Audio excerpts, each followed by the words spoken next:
بسم اللہ الرحمن الرحیم۔ السلام علیکم۔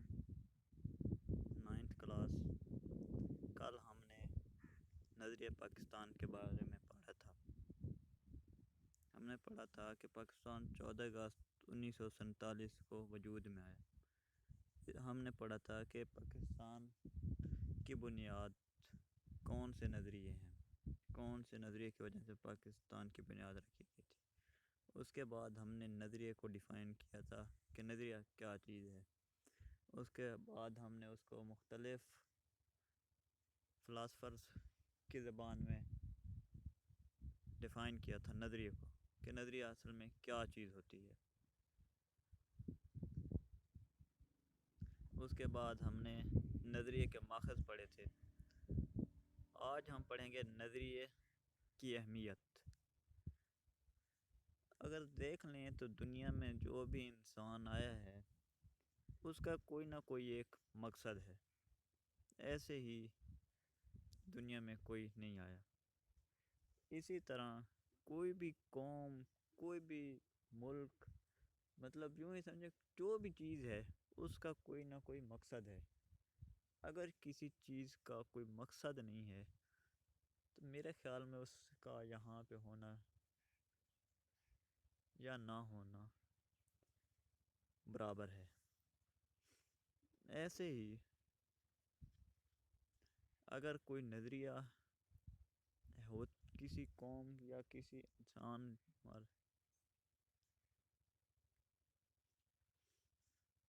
آج ہم نظریہ کی اہمیت کے بارے میں پڑھیں گے۔ کل ہم نے نظریے کے بارے میں پڑھا تھا۔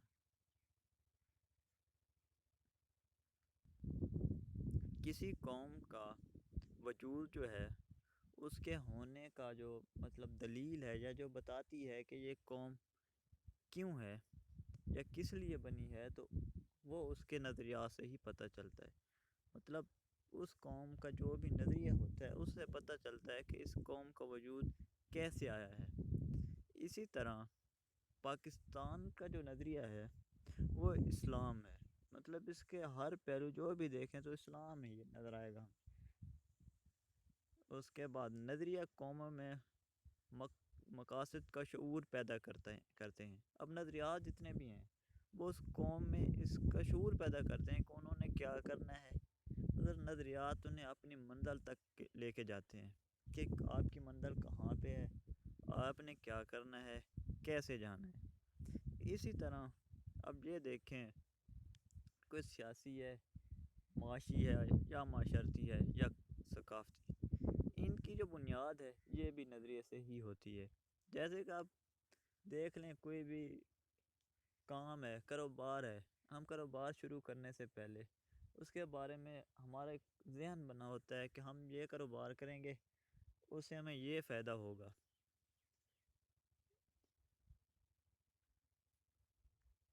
یا اس سے کوئی نقصان ہوگا۔ اس کے بارے میں پہلے ہم اپنے نظریات میں اس کے بارے میں سوچتے ہیں۔ ایسے ہی کسی قوم یا کسی ملک کی بنیاد بھی ایسے ہی ہے۔ نظریہ انسان کے ایک دوسرے کے ساتھ قومی حقوق و فرائض کا تعین کرتا ہے۔ اب یہ جو نظریہ ہے نا، اسے ایک انسان یا قوم جو بھی سمجھ لیں، اس نظریے سے وہ اپنے حقوق اور فرائض کا تعین کرتے ہیں۔ مطلب اب یہ دیکھیں کوئی ایک مزدور بندہ ہے، وہ کام کرتا ہے سارا دن، تو اس کا ایک نظریہ ہوتا ہے اور وہ کہتا ہے کہ میں نے جی یہ کام کیا ہے، یہ مشکل تھا، اس سے میں زیادہ پیسے لے لوں گا، یہ آسان ہے تو میں اسے کم پیسے لے لوں گا۔ یہ جو ہے نا یہ ایک نظریہ ہے جو اس کے حقوق کا بھی تعین کرتا ہے کہ آپ نے کیا کرنا ہے۔ نظریہ ایک روح کی مانند ہے جو نظر نہیں آتا۔ اب نظریہ جو ہے یہ ہمیں نظر تو نہیں آتا، جیسے ہم کسی کی روح دیکھیں ہمیں نہیں پتہ کیسی ہے، نہ روح نظر آتا ہے۔ یہ نظریہ بھی ایسے ہی آتا ہے، لیکن جیسے روح انسان کے اندر ہوتا ہے تو انسان زندہ ہوتا ہے، تو ایسے ہی نظریہ جو ہے نا یہ یوں ہی سمجھیں کہ یہ اقوام کی زندگی ہے اور یہ متحرک ہوتا نظر آتا ہے۔ ہمیں ہر جگہ اس کو کوئی نہ کوئی چیز ملتی ہے۔ اگر کوئی قوم اپنے نظریے کو نظر انداز کر دے تو اس کا وجود خطرے میں پڑ جاتا ہے۔ اب یہ دیکھیں، اگر کوئی بندہ ہے اس کو پتہ ہے کہ میں نے کیا کرنا ہے، لیکن پھر بھی وہ اپنے کام سے اپنے فرض سے دور ہو جاتا ہے، تو دوسرے لوگ اس کو آسانی سے ختم کر سکتے ہیں۔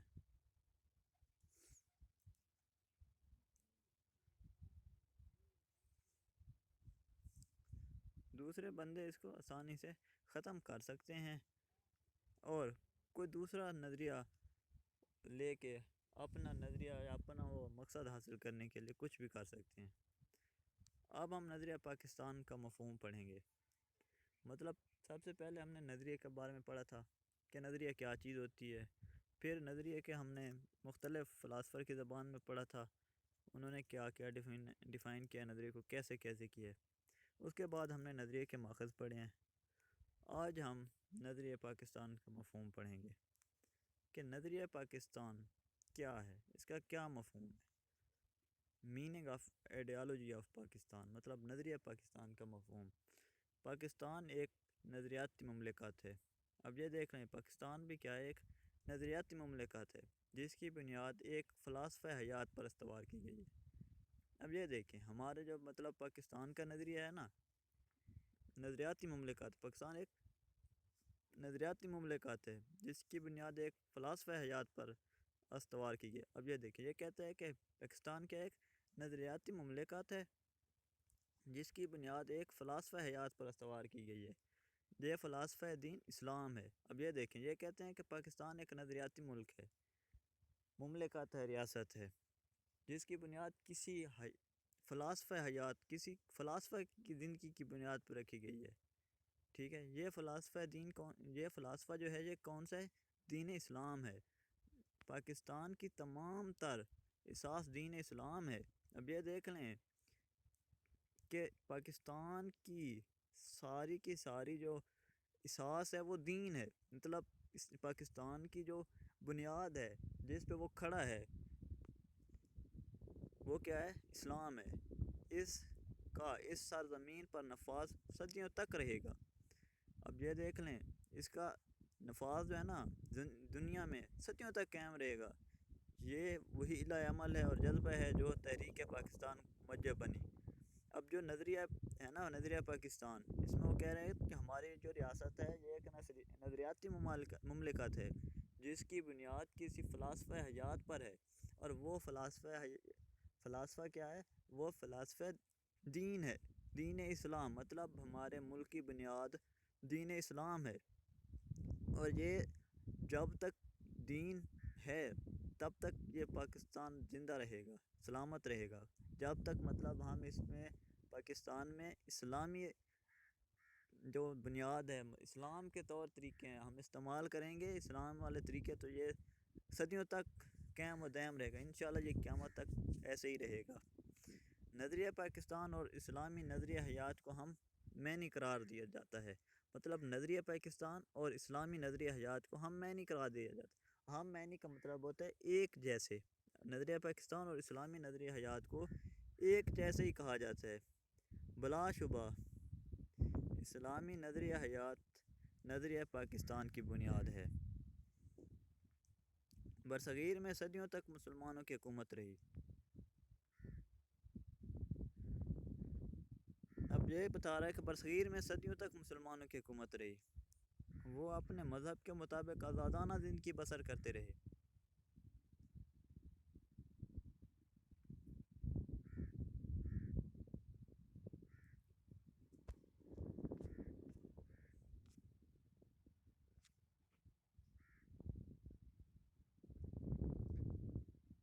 وہ اپنے مذہب کے مطابق آزادانہ زندگی بسر کرتے۔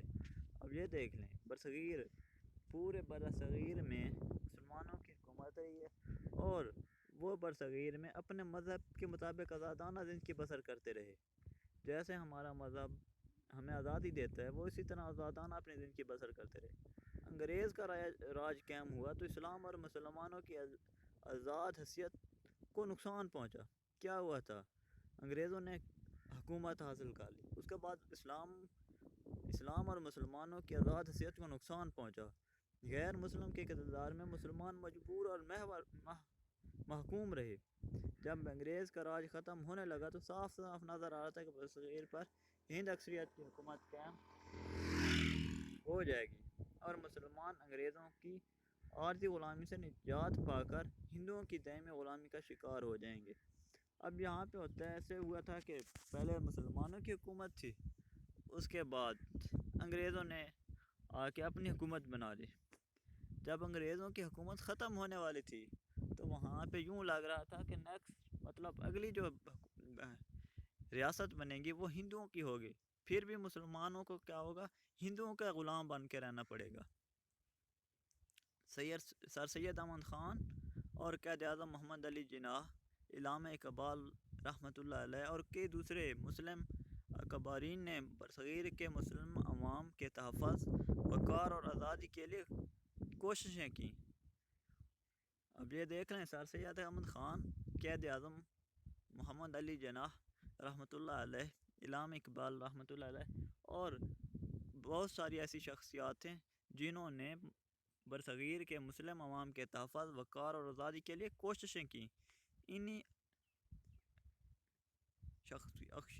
شخصیات کی کوشش کے نتیجے میں پاکستان وجود میں آیا۔ اب نظریہ پاکستان کی تعریف پڑھتے ہیں۔ نظریہ پاکستان ذیل میں نظریہ پاکستان کی مختلف تعریفیں بیان کی گئی۔ اب یہ دیکھ لیں، تقریباً 5 طریقوں سے نظریہ پاکستان کو ڈیفائن کیا گیا ہے۔ سب سے پہلے جو ہے نا، نظریہ پاکستان قرآن و سنت کے اصولوں پر مبنی معاشرے کی تخلیق کا نام ہے۔ اب پہلی جو تعریف کی گئی ہے اس کے اندر ہمیں بتایا گیا ہے کہ نظریہ پاکستان قرآن و سنت کے اصولوں پر مبنی ہے۔ جیسے قرآن و سنت کے اصول ہیں وہی ہیں جو مسلمانوں کے ہیں، یہی پاکستان کا نظریہ ہے کہ پاکستان بننے کی وجہ یہی ہے کہ یہاں پہ قرآن و سنت کے مطابق اصول بنائے جائیں گے اور انہی کی پیروی کی جائے گی۔ پھر دوسرے نمبر پہ کہا جاتا ہے کہ نظریہ پاکستان اسلام کے اصولوں پر عمل کرنے اور ایک تجربہ گاہ کے حصول کے لیے سوچ کا نام ہے۔ اب دوسرے ڈیفینیشن میں کیا کہا گیا ہے، اس میں کہا جاتا ہے کہ نظریہ پاکستان جو ہے نا وہ اسلام کے اصولوں پر عمل کرنے، مطلب جو بھی اصول اسلام نے ہمیں بتائے ہیں انہی پہ عمل کرنا ہے اور یہاں پہ ایک تجربہ گاہ بنانی ہے، تجربہ گاہ کے اصول کے لیے سوچ کا نام ہے۔ تیسرے میں کیا کہا جاتا ہے، نظریہ پاکستان مسلمانوں کی سیاسی، معاشرتی، ثقافتی اور معاشی قدروں کی حفاظت کے لیے کیے جانے والے اقدامات کا نام ہے۔ اب یہ تیسرے پوائنٹ میں کہا جاتا ہے، تیسرے نمبر پہ جو تعریف کی جاتی ہے اس میں یہ کہا جاتا ہے کہ نظریہ مسلمانوں کی سیاسی، معاشرتی اور ثقافتی مطلب قدروں مطلب ان چیزوں کی حفاظت کے لیے کوئی اقدامات کیے گئے ہیں، ان کو کیا کہتے ہیں، نظریہ پاکستان کے سیاسی، معاشرتی اور ان کی حفاظت کے لیے یہ بھی ایک نظریہ پاکستان ہے۔ اب چوتھے نمبر پہ ملی تشخص کو برقرار رکھتے ہوئے پاکستان میں اسلام کی حکمرانی اور اتحاد بین المسلمین کی عملی کوشش کا نام نظریہ پاکستان ہے۔ اس کے بعد لاسٹ پوائنٹ جو ہے، نظریہ پاکستان ایک ایسی ریاست کا نام ہے جہاں عوامی فلاح و بہبود کا خیال رکھا جائے۔ اب یہاں پہ یہ بھی کہا جاتا ہے کہ 5واں پوائنٹ جو ہے کہ یہ نظریہ پاکستان جو ہے یہ ایک ایسی ریاست کے قیام کا نام ہے جہاں کے عوام کے صلاح کی جائے گی اور اس کا خیال بھی رکھا جائے گا۔ بس آج کے لیے اتنا کافی ہے، انشاءاللہ کل ہم نظریہ پاکستان کی اساس کے بارے میں پڑھیں گے۔